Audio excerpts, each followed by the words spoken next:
चलो आज हम पढ़ा रहे हैं टॉपिक फॉन्ड ऑफ। क्या पढ़ा रहे हैं? Fond of. फॉन्ड ऑफ ये एक फ्रेजल वर्ब है। क्या है? फ्रेजल। हमने जब फ्रेजल वर्ब बहुत सारे हम लिखाए भी हैं। फ्रेजल वर्ब एक्चुअली क्या है? वर्ब प्लस प्रीपोजिशन, इसका कॉम्बिनेशन है। ठीक है, वर्ब प्लस प्रीपोजिशन, जिसमें से फॉन्ड ऑफ में वर्ब क्या आ जाता है? फॉन्ड, और ऑफ क्या है? प्रीपोजिशन है। ठीक है ना? तो फॉन्ड ऑफ हो गया तुम्हारा फ्रेजल वर्ब। जैसे इसका मीनिंग, फॉन्ड का मीनिंग क्या होता है? टू लाइक समवन और समथिंग, यानी किसी चीज को पसंद करना। क्या होता है? किसी चीज को पसंद करना या किसी चीज का शौक होना। ठीक है ना? तो यह जो फॉन्ड ऑफ तुम देख रहा है, इसमें हम बहुत सारे, ठीक है ना, सेंटेंसेस बना सकते हैं। ठीक है, बहुत सारे हम लोग सेंटेंसेस बना सकते हैं जो तुमको स्पोकन इंग्लिश में काम में आ सकता है। तो इसमें जैसे हम एक एग्जांपल लेते हैं कि उसे संगीत का शौक, उसे संगीत का शौक। तो सबसे पहले इसके हम बनावट को समझते हैं। ठीक है ना? तो इसमें तुम देखो एक वर्ड आया है संगीत। संगीत क्या है? संज्ञा। फिर है संगीत का शौक है। अब इसको जब हम ट्रांसलेट करेंगे इंग्लिश में, जो इसका स्ट्रक्चर देंगे, किस प्रकार का स्ट्रक्चर होगा? यानी सबसे पहले सब्जेक्ट आएगा, सब्जेक्ट के बाद वर्ब टू बी आएगा। अब सबसे पहले वर्ब टू बी को समझते हैं। वर्ब टू बी जो होता है उसके कई फॉर्म होते हैं। ठीक है, वर्ब टू बी के कई फॉर्म्स होते हैं, जिसमें से तुम यहां पर देख रहे हो is, am, are, was, were, be, being, being. हमने 8 फॉर्म्स को यहां पर लिखा है। ठीक है ना? और यह जो होते हैं ये एक तरह से कंजुगेटेड होते हैं, मतलब इसका, और आगे भी आप देखेंगे इसमें इसका टेंस के अनुसार, ठीक है, इसका अलग अलग मीनिंग वगैरह होते जाता है। उसमें अभी नहीं पढ़ना है हमको, इसके स्ट्रक्चर पर ध्यान देना। तो उसे संगीत का शौक है, इसमें से इसका स्ट्रक्चर जब ट्रांसलेशन बनाएंगे तो हम ध्यान में क्या रखेंगे? सबसे पहले सब्जेक्ट, किसको लेंगे? सब्जेक्ट। उसके बाद वर्ब बी को लेंगे। इसमें से वर्ब बी में तुमको क्या लेना है? Is, am, are. क्या लेना है? और उसके बाद हमको फॉन्ड ऑफ क्या देना है? Fond of. और उसके बाद जो ध्यान देने वाली बात है, नाउन या पब्लिक देके हमने लिखा है वर्ब, फिर लिखा है आईएनजी। ठीक है, जहां पर नाउन रहेगा तो उसमें आईएनजी लगाने की जरूरत नहीं पड़ती है, लेकिन अगर वर्ब कोई आया तो वहां पे आईएनजी लगेगा। जैसे अगर हमने लिखा है उसे संगीत का शौक, ठीक, तो ये जो संगीत वर्ड आया है ये क्या है? नाउन। ठीक है, संगीत को इंग्लिश में हम लोग क्या कहते हैं? म्यूजिक कहते हैं। क्या कहते हैं? म्यूजिक। और म्यूजिक जो है वो कौन सा नाउन है मालूम है? म्यूजिक है एब्स्ट्रैक्ट नाउन। कौन सा नाउन है? Abstract noun. एब्स्ट्रैक्ट नाउन किसको कहते हैं? Abstract nouns are the names of feeling, ideas, concepts, है ना, एटसेट्रा। तुमने पढ़ा ही है बहुत सारे एब्स्ट्रैक्ट नाउन के बारे में, जैसे चाइल्डहुड, ठीक है, एब्स्ट्रैक्ट नाउन है। काइंडनेस क्या है? एब्स्ट्रैक्ट नाउन है ना? बहुत सारा तुम एब्स्ट्रैक्ट नाउन पढ़ा है। और एब्स्ट्रैक्ट नाउन बनाया भी जाता है। जैसे मॉडर्न से अगर एब्स्ट्रैक्ट नाउन बनाना हो तो क्या बनेगा? मॉडर्निटी, है ना?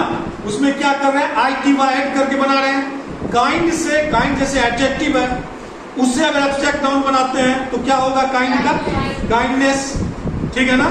काइंड में NESS ऐड हो जाता है तो काइंडनेस क्या बन जाता है? एब्स्ट्रैक्ट नाउन बन जाता है ना? इसी तरह ब्लाइंडनेस, जैसे हम लोग एक सेंटेंस बोलते हैं ना, ब्लाइंडनेस इज कर्स, अंधापन अभिशाप। तो ब्लाइंडनेस ये क्या है? एब्स्ट्रैक्ट नाउन है। तो ये जो है तुम्हारा स्ट्रक्चर, इसमें है subject plus verb plus fond of, verb में verb be plus fond of plus noun oblique verb plus ING. Plus ING आया है वर्ब के। ठीक है, अगर हम यहाँ हम उसको आपका सेंटेंस बताएंगे तुम लोग को अभी पहले नाउन यहां तक का हम लोग सीख लेते हैं, ठीक है ना। कहां तक सीख लेते हैं? नाउन तक का। जैसे हमने कहा सेंटेंस दिया, उसे संगीत का शौक, ठीक है ना। तो सब्जेक्ट, उसे सब्जेक्ट तो मालूम है ना किसको कहते हैं? हाँ, सब्जेक्ट का डेफिनेशन क्या? सब्जेक्ट प्रेडिकेट के बारे में तुम लोग बेहतर पढ़ा है। सब्जेक्ट किसको कहते हैं? The part of a sentence, the part of a sentence about which something is said is called the subject. यानी वाक्य का वह टुकड़ा जिसके विषय में कुछ कहा जाए, उसको क्या कहते हैं? सब्जेक्ट कहते हैं। और उसी का दूसरा हिस्सा होता है predicate, the part of a sentence in which we say something about the subject is called the predicate. तो प्रेडिकेट नहीं करना है, सब्जेक्ट को समझना है। उसे संगीत का शौक है। उसे किस चीज, मतलब संगीत का शौक किसको है? उसे इसका क्या बन जाता है? सब्जेक्ट। तो उसे के लिए हम लोग क्या लिखते हैं? ही। क्या लिखते हैं? ही। और ही के साथ तुम लोग जानते हो किसका यूज होगा? इज का यूज होगा, ठीक है। और जब इज का यूज होगा तो ही इज हो गया। नेक्स्ट तुम्हारा है fond of, he is fond of हो गया। फिर क्या बच रहा है? नाउन। नाउन यानी तुम्हारा संगीत खुद नाउन है ना। तो he is fond of music, है ना। इसी तरह से इसके सिमिलर सेंटेंस बहुत सारे हैं जो हम आगे तुम लोग को पूछेंगे। पहले थोड़ा और एक्सप्लेन कर देते हैं, फिर दोनों तरह का पूछेंगे, वर्ब वाला भी और नाउन वाला भी, ठीक है। नाउन एंडिंग, वर्ब एंडिंग दोनों पूछेंगे। लेकिन उसके बाद एक सेंटेंस और चलते हैं थोड़ा सा। जैसे ये है तुम्हारा, उसे शिकार करने का शौक है ना। उसे शिकार करने का शौक। तो इसमें सब्जेक्ट क्या है?